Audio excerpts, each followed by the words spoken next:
skozi to se je potem nekako oblikovala moja želja po strojništvu in zakaj sem potem izbral fakulteto za strojništvo. Za fakulteto za strojništvo sem se odločil, ker je eden mogoče izmed teh treh glavnih tehničnih smeri, torej informatika, elektrotehnika pa strojništvo, in največ sem delal strojništva, tako da to je bila taka zelo samoumevna izbira. In tudi res mi je znanje, ki sem ga dobil skozi pretekle 4 leta na Zavodu 404 tekom teh projektov, kar precej pomagala, ne. Priznam, da nisem bil najbolj vesten učenec, ne maram se tako zelo veliko učiti, tako da nisem blestel v razredu, ampak sem pa vedno vedel, da imam neko dodatno znanje, ki ga veliko mojih sošolcev nima, nekih praktičnih izkušenj, ki sem jih lahko potem nekako povezal dejansko s snovjo, ki smo se jo na fakulteti učili, in vedel, zakaj se to dejansko učimo, ne? Ker verjamem, da se je veliko mojih sošolcev nekaj učili tako na pamet, in niso vedeli, zakaj bi dejansko to lahko uporabili. Meni pa kakšne stvari, ki sem jih prej naredil, dejansko dal to znanje, mislim, zakaj se dejansko to učim.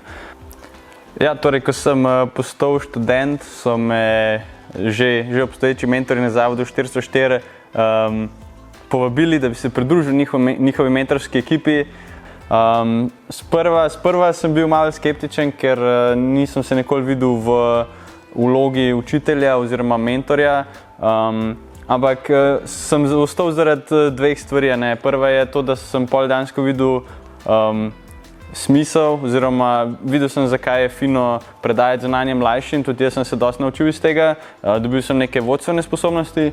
Druga stvar je pa vrhunska mentorska ekipa, v kateri sem našel ogromno prijateljev in zelo dobro družbo, s katerimi sem se potem od takrat naprej praktično družil vsak dan, ko sem bil na Zavodu 404. Kaj sem pa sploh mentoriral? Imel sem 3 dijaške projekte, in sicer zadnje leto te pametne podmornice oziroma avtonomne podmornice.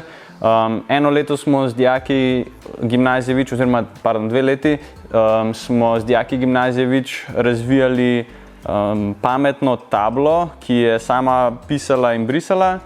Potem pa še eno leto sem pa pomagal pri vesoljskem programu, ki pa še teče, kjer trenutno se razvija raketa na propelerski pogon. Tako da to je.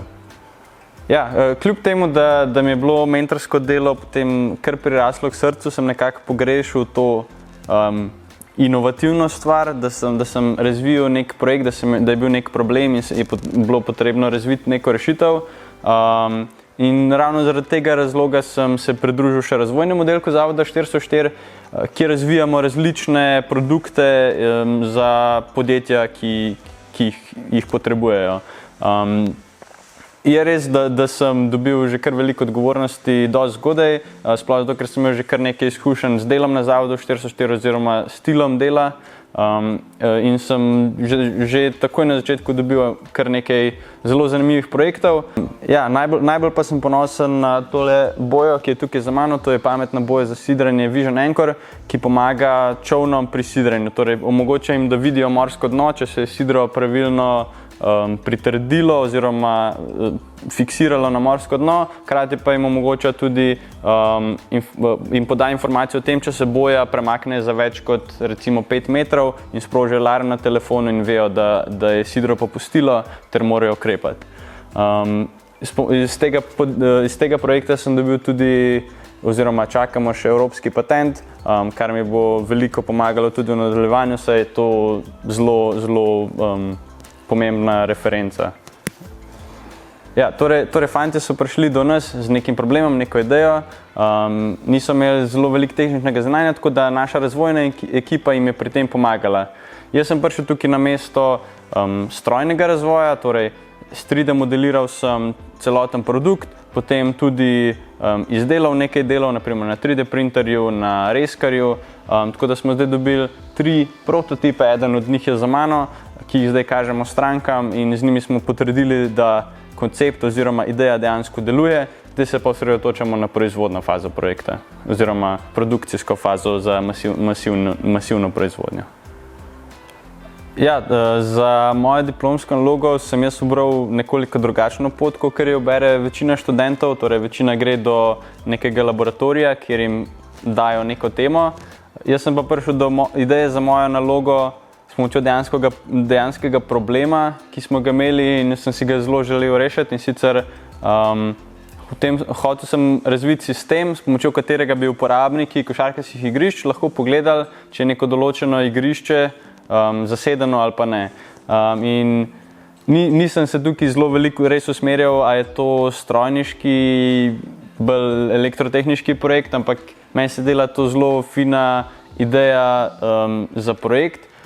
Nisem čisto vedel točno, kaj lahko pričakujem, koliko znanja imam v tej smeri, ampak s pomočjo preteklih projektov sem dobil kar dosti znanja tudi na ostalih področjih, naprimer iz programiranja, iz elektrotehnike, in to mi je res dosti pomagalo tudi pri tem projektu. Veliko znanja nisem imel, tako da sem dobil ga pri ostalih mentorjih, ki so bolj naprimer programersko ali pa elektrotehniško usmerjeni. Ampak na koncu sem dejansko izvedel ta projekt, ki je bil še najmanj strojniški, ampak sem bil res ponosen na to, da sem lahko razvil nekaj, kar je dejansko delal, in sem se moral dejansko potruditi za to, ker sem imel relativno malo znanja za tako vrsto projekta. Lahko bi za nekaj bolj strojniškega, pa bi mi bilo bolj enostavno, ampak ta projekt je vzel mi res veliko časa, ampak na koncu je nastalo nekaj res carskega, ki dela.